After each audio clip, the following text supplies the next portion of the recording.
आप देख रहे हैं नॉन स्टॉप एट 9। मैं हूं मानक गुप्ता। केंद्र सरकार के 3 नए कृषि कानूनों पर आज राज्यसभा में कृषि मंत्री नरेंद्र सिंह तोमर ने अपनी बात रखी।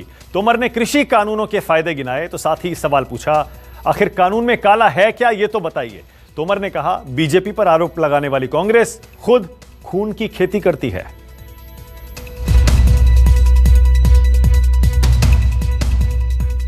जो धान की कीमत दे न सके वो जान की कीमत क्या जाने। ब्लैक लॉज वापस लीजिए, ये काले कानून वापस लीजिए। जो काले कानून हैं वो सभी लोग विरोध कर रहे हैं। किसान यूनियन से भी 2 महीने तक यही पूछता रहा कि कानून में काला क्या है, एक मुझे बताओ तो मैं उसको ठीक करने की कोशिश करूं। पूरे एक राज्य में गलत फहमी का शिकार हैं लोग। एक ही राज्य का मसला है। 6 करोड़ किसानों को एक फूटी कौड़ी भी नहीं मिली। ये कांग्रेस का नहीं है, ये आपका है। पढ़ो और उसके वक्त भाषण करो। कान खोलकर सुन लो, ये हुड्डा कमेटी की रिपोर्ट के कारण आए। जाने क्या तूने कही, जाने क्या मैंने सुनी, बात कुछ ऐसी बनी। कृषि कानूनों के खिलाफ दिल्ली बॉर्डर पर डटे किसानों के साथ 11 दौर की बातचीत और ऊपर से विपक्षी दलों की तीखी आलोचना का टेंशन। लेकिन राज्यसभा में पहुंचते ही कृषि मंत्री ने सारा तनाव बाहर कर दिया। तोमर से जब पूछा गया कि आखिर कानून में काला क्या है, तो पानी पी पी कर सरकार को कोसने वाले विपक्षी नेता भी अपनी हंसी नहीं रोक पाए। 3 कृषि सुधार कानूनों की बात इस समय ज्वलंत मुद्दा है। लेकिन मैं धन्यवाद देना चाहूंगा प्रतिपक्ष के सभी मेंबर्स को भी।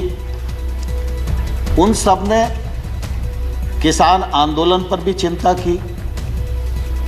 किसान आंदोलन के लिए जो सरकार को कोसना आवश्यक था उसमें भी कोई कंजूसी नहीं की। और कानूनों को काले कानून भी जोर देकर कहा। लेकिन मैं आजाद साहब और आनंद भाई आपको बताना चाहता हूं कि मैं किसान यूनियन से भी 2 महीने तक यही पूछता रहा कि कानून में काला क्या है, एक मुझे बताओ तो मैं उसको ठीक करने की कोशिश करूं। लेकिन मुझे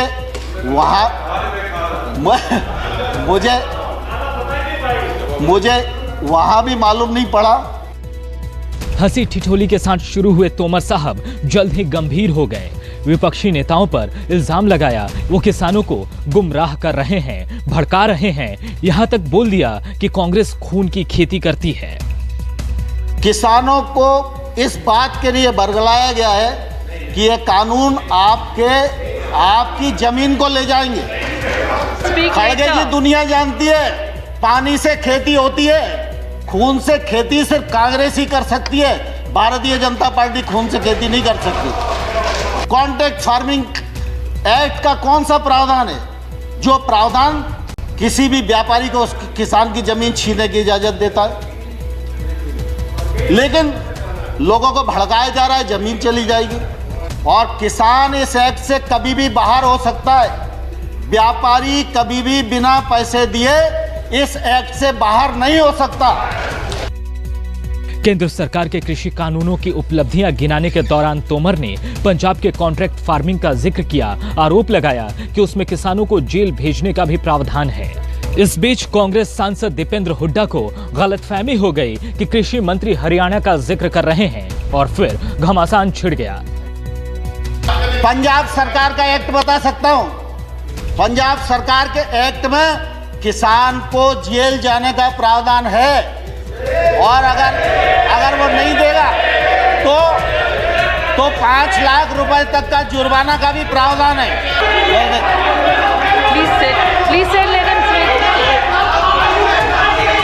कान खोलकर सुन लो, ये हुड्डा कमेटी की रिपोर्ट के कारण आए। और अब जब दोबारा से कृषि पर बहस हो, तब आप पढ़ के आना और बहस करना, मैं जवाब दूंगा आपको। घमासान बेवजह नहीं हुआ। रार की बुनियाद विपक्षी नेताओं के वो बयान थे जो सरकार को कटघरे में खड़ा कर रहे थे। चाहे तीनों कृषि कानून हो, किसानों की किलेबंदी का मुद्दा हो या फिर 26 जनवरी को लाल किले पर हुई शर्मनाक वारदात। हटा दें वो कटीले तार, वो ट्रेंचेस जो खोदी हैं बंद करिए, बैरियर्स हटाइए। आजाद हिंदुस्तान है, आजाद हिंदुस्तान का अंदाजा आया है, उस पे ये जुल्म करना बंद करें। ताकत का इस्तेमाल तब होता है, लाठी बंदूक का इस्तेमाल तब होता है जब सरकार को, हुकूमत को चुनौती दी जाती है, जब उनसे आग्रह किया जाता है, उनके निर्णय के खिलाफ आवाज उठाई जाती है, तब दमन नहीं होता। और जब दमन होता है तो हिंदुस्तान के लोग खड़े होते हैं। बदनाम कर दिया पूरे किसान को, हमने भी देखा है। बताएं कि 2 लाख ट्रैक्टर में से कितने ट्रैक्टर गए हैं, कौन लेके गया, किसने रास्ते बताए। प्रधानमंत्री जी आप कहते हो मैं एक कॉल अवे हूं। भाई किसी के पास आपका नंबर है? किसके पास आपका नंबर है?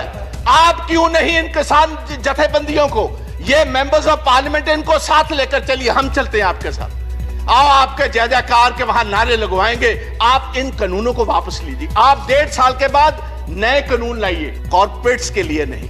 कॉर्पोरेट्स को हम बेनिफिट नहीं देंगे, हम किसानों के बेनिफिट के लिए कानून लाओ। हम आगे होकर आपकी मदद। तिरंगे का अपमान हुआ, उससे हमारे प्रधानमंत्री बहुत दुखी हो गए, पूरा देश दुखी हो गया। लेकिन लाल किले पर तिरंगे का अपमान करने वाला जो कोई दीप सिद्धू है, वो कौन है, किसका आदमी है, उस बारे में तो आप नहीं बताते। वो किसका आदमी है, उसको किसने ताकत दी है, ये सिद्धू अब तक पकड़ा नहीं गया। लेकिन 200 से ज्यादा किसान इस प्रकरण में तिहाड़ जेल में बंद है और उनके ऊपर देशद्रोह का मुकदमा चल रहा है। 100 से ज्यादा आंदोलक जो युवा है वो लापता है। वो कहाँ है, पुलिस ने उसका क्या किया, उसका एनकाउंटर किया है, क्या क्या मार दिया, वो पता नहीं है। उनका पानी बंद कर दिया, उनका खाना बंद कर दिया, यहाँ तक कि आपने शौचालय भी बंद कर दिए और ये भी नहीं सोचा कि उसमें महिलाएं भी हैं और ये ह्यूमन राइट्स का कितना बड़ा वायलेशन है। जहां विरोध और विरोधियों को गद्दार मानने का भाव है, वहां लोकतंत्र समाप्त होता है और तानाशाही का उदय होता है। धन्यवाद। ये किसने किया? धन्यवाद। ये अटल बिहारी वाजपेयी। धन्यवाद। आपकी तानाशाही नहीं चलेगी। जो धान की कीमत दे न सके वो जान की कीमत क्या जाने। धन्यवाद। धन्यवाद कविता, धन्यवाद। मत मारो गोलियों से मुझे, मैं पहले से ही दुखी इंसान हूँ। मेरी मौत की वजह यही है कि मैं पैसे का एक किसान हूँ। जाने क्या तूने कही, जाने क्या मैंने सुनी, बात कुछ ऐसी बनी। राज्यसभा में राष्ट्रपति के अभिभाषण पर चर्चा समाप्त हो गई। अब पीएम मोदी सोमवार को सदन में चर्चा का जवाब दे सकते हैं, जबकि लोकसभा में विपक्षी दलों के हंगामे के कारण राष्ट्रपति के अभिभाषण पर चर्चा नहीं हो सकी। अमित कुमार के साथ मनीष कुमार, दिल्ली, न्यूज़ 24। कृषि कानूनों को लेकर किसानों के गुस्से पर सियासत की सवारी शुरू हो चुकी है। यूपी के शामली में आज राष्ट्रीय लोकदल के नेता जयंत चौधरी ने महापंचायत के जरिए शक्ति प्रदर्शन किया, तो राजस्थान के दौसा में कांग्रेस नेता सचिन पायलट ने भी अपना दम दिखाया।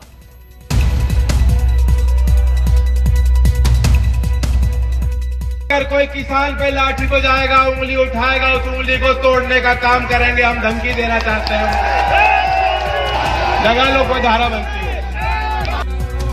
हजारों की भीड़ देखकर बार बार चुनावों में हार चुके नेताजी भी जोश में आ गए। शामली की पंचायत के जरिए अपने दादा चौधरी चरण सिंह वाली खोई सियासी जमीन कब्जाने लगे। किसानों की आड़ में मोदी सरकार पर हमलावर हो उठे। बोले कानून तो वापस करना ही होगा, एएसपी देनी ही होगी। सरकार जिद पर अड़ी है, लेकिन वो तो पैदाइशी जिद्दी है। वहाँ सुधार इनसे हुआ नहीं, एमएसपी देने को राजी नहीं सरकार। और ये 3 कानून, काले कानून, जिन्हें आम पब्लिक कह रही है, आम किसान कह रहा है, साधारण किसान सड़क पे किसी भी क्षेत्र में जाकर पूछ लो, आम आदमी कह रहा है काले कानून। जुबान पे लग गई बात, जो जुबान पे रट लग गई। अब आप वहां दिल्ली में बैठ के कुछ ही कहते रहो, किसान नहीं मान रहे इस कानून को, कुछ पाट देंगे। आप भी पीछे हट जाओ मोदी जी, ये जिद छोड़ दो, हम तो पैदा ही जिद्दी हुए थे। जयंत चौधरी ने सरकार के साथ उन सेलिब्रिटीज पर भी हमला बोला जो किसानों के आंदोलन को निशाना बना रहे हैं। यहां तक कह डाला कि कंगना रनौत की फिल्म कोई किसान ना देखे। मुंबई वाले बैठी हैं, कंगना रनौत, उनका तो नाम लेना मुझे पसंद नहीं है। भाइयों, पहले उनकी फिल्म देखियो, माफ है, आगे उनकी एक पिक्चर मत देखना तुम, जो तुम्हें आतंकवादी बताती हो। इधर राजस्थान के दौसा में भी किसानों को लेकर महापंचायत हुई। कांग्रेस नेता सचिन पायलट ने कृषि कानूनों के खिलाफ केंद्र सरकार पर हल्ला बोल दिया। किसान के विरोध में कुछ काम हुआ है, सैकड़ों किसानों की जान चली गई। दिल्ली की सरहद पर पानी बंद कर दिया, बिजली बंद कर दी, इंटरनेट बंद कर दिया, शौचालय हटा दिए। इस प्रकार का बर्ताव किसान के साथ अगर कोई करेगा तो पूरे देश का किसान अपने साथियों के साथ खड़ा हो जाएगा। गाजीपुर बॉर्डर पर डटे किसान नेता राकेश टिकैत ने 6 फरवरी को होने वाले चक्का जाम का ब्यौरा दिया, तो साथ ही ये भी दोहराया कि जब तक कानून वापस नहीं होगा किसानों की घर वापसी भी नहीं होगी। और पूरे देश भर में होगा, दिल्ली में तो है ही नहीं। दिल्ली में कहाँ जाम होते हैं? जी दिल्ली में तो जाम हो ही रहा। पंचायत नहीं करी हमने सब जगह, बिजनौर में नहीं हुई, जींद में पंचायत नहीं हुई। हिंसा कौन करेगा? हिंसा कहाँ होती है हमारे उसमें? रमन कुमार के साथ प्रभाकर मिश्रा, दिल्ली, न्यूज़ 24।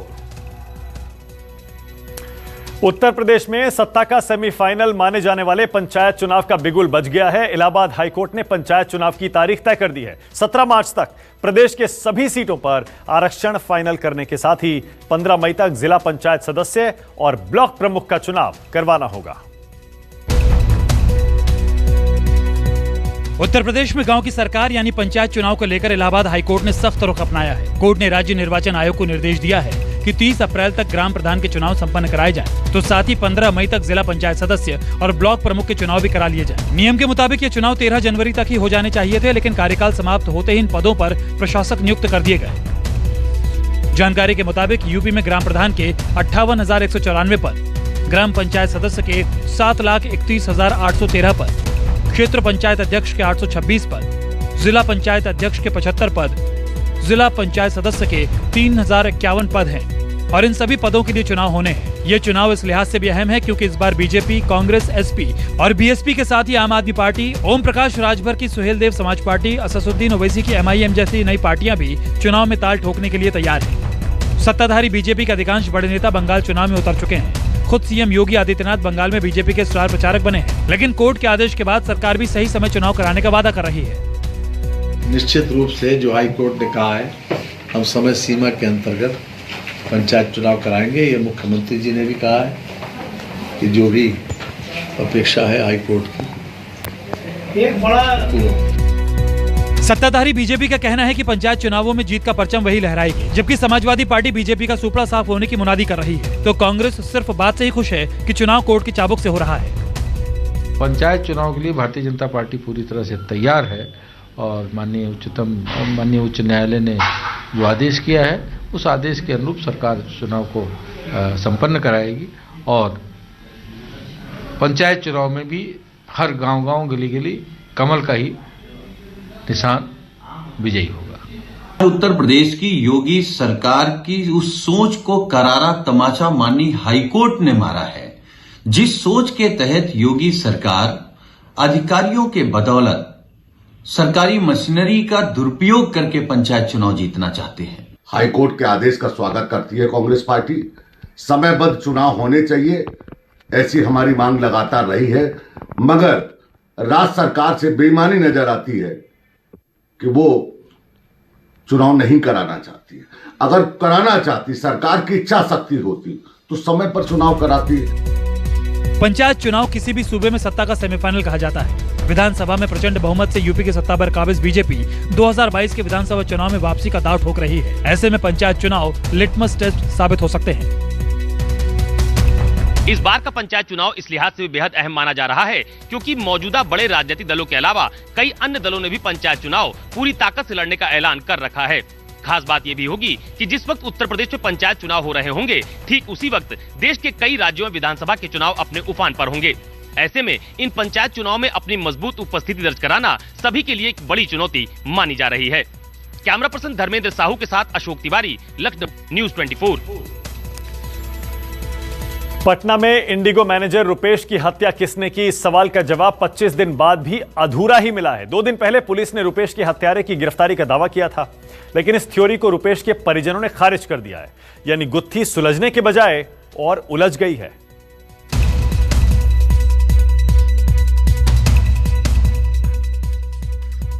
रुपेश हत्याकांड के 23 दिन बाद पटना के एसएसपी उपेंद्र शर्मा ने ऋतुराज नाम के एक शख्स को गिरफ्तार किया था। यह दावा था कि इसी ने रुपेश की हत्या की है। पुलिस का यह भी दावा था कि हत्या की इस वारदात के 43 दिन पहले पटना में रुपेश और ऋतुराज के बीच रोड रेज की घटना हुई थी और इसी घटना के बाद ऋतुराज ने रुपेश की हत्या कर दी। पुलिस के मुताबिक ऋतुराज रुपेश से अपनी बेइज्जती का बदला लेना चाहता था। पुलिस के मुताबिक ऋतुराज ये नहीं जानता था कि रुपेश कौन है और क्या करता है। वो सिर्फ रुपेश का घर जानता था, लेकिन पुलिस का ये दावा भी गले नहीं उतरता है। रुपेश हत्याकांड के 23 दिनों के बाद पटना पुलिस ने इस पूरे मामले को सुलझा लेने का दावा किया था, लेकिन यह मामला सुलझने की बजाय और उलझते ही जा रहा है। पटना पुलिस ने इस घटना को लेकर जो थ्योरी दी है उस पर लगातार सवाल उठ रहे हैं और उन सवालों का जवाब देने में पटना पुलिस के भी पसीने छूट रहे हैं। बुधवार को पटना में हुई प्रेस कॉन्फ्रेंस के दौरान पटना एसएसपी उपेंद्र शर्मा ने बताया था कि ऋतुराज एक बाइक चोर है, लेकिन पटना में उसके खिलाफ कोई आपराधिक रिकॉर्ड नहीं मिला है। लेकिन न्यूज 24 की तफ्तीश में पता चला कि ऋतुराज का पुराना आपराधिक रिकॉर्ड रहा है। इससे पहले वो मई 2016 में पूर्वी चंपारण के रक्सौल में एक मामले में 6 महीने जेल में भी रहा है। पुलिस की थ्योरी पर रुपेश के घर वालों को भी भरोसा नहीं है। नहीं, संतुष्ट असंतुष्ट वाली बात कहा है। अभी तो अनुसंधान चल रहा है, एक अपराधी पकड़ा गया है, आगे अनुसंधान चल रहा है। तो केस के लास्ट तह तक जब जाया जाएगा, इसमें को अपराधी है, को अपराधी नहीं है, इसमें किसका अपराध में अपना संलिप्तता है। अभी तो केस का प्रीमियम स्टेज स्टार्ट हुआ है, तो लास्ट स्टेज तक कहाँ तक जाता है, क्या जाता है, संतुष्टि का बात तो अभी अलग है। पुलिस कह रही है, उसका जो बयान दे रहा है, पुलिस जो कह रही है उस दुर्घटना, पुलिस का बयान, वो कातिल का बयान से एक शब्द मैच नहीं कर रहा है। हम लोग एकदम इससे संतुष्ट नहीं हैं। संतुष्टि नहीं है इस बात से हमको। एक छोटा सा बात के लिए कोई इतना बड़ा दुर्घटना को अंजाम दे देगा, सही नहीं लग रहा है, क्योंकि कुछ हुआ ही नहीं था। रुपेश कांड में पटना पुलिस ने जो थ्योरी दी थी उससे रुपेश के परिजन यकीन नहीं मानते थे। रुपेश के परिजन लगातार सवाल उठा रहे हैं। उनका कहना है कि पटना पुलिस ने इस मामले में सही जांच नहीं की है और इसमें बड़े जो सूत्रधार हैं, जो साजिश करते हैं, उन्हें बचाने का काम कर रही है। अब सवाल ये है कि पुलिस ने आरोपी ऋतुराज के आपराधिक रिकॉर्ड को क्यों छुपाया। एसएसपी के सामने ऋतुराज ने क्यों कहा कि एसपी साहब जो बोल रहे हैं वो सब सच है। रुपेश के हत्यारे ऋतुराज के बारे में पटना पुलिस ने बताया था कि वो सिर्फ बाइक चोर है और पहली बार उसने गोली चलाई थी, जबकि न्यूज 24 की तफ्तीश में सामने आया कि वो एक शातिर अपराधी है और इससे पहले भी वो 6 महीने जेल की सजा काट कर आ चुका है और उसके साथ जो सहयोगी थे वो भी बड़े गिरोह से ताल्लुक रखते हैं। सवाल उठता है कि जब वो बड़े गिरोह से ताल्लुक रखने वालों के साथ था तो फिर वो एक मामूली बाइक चोर क्यों था। कैमरामैन सनी के साथ अमिताभ ओझा, पटना न्यूज 24। नमस्कार, मैं हूं मानक गुप्ता। अगर आपको हमारा ये वीडियो पसंद आया हो तो इसे लाइक और शेयर जरूर करें और हाँ, हमें सब्सक्राइब और फॉलो करना ना भूलें ताकि आप देश और दुनिया की कोई खबर मिस ना करें। तो जुड़े रहिए हमारे साथ और देखते रहिए न्यूज 24।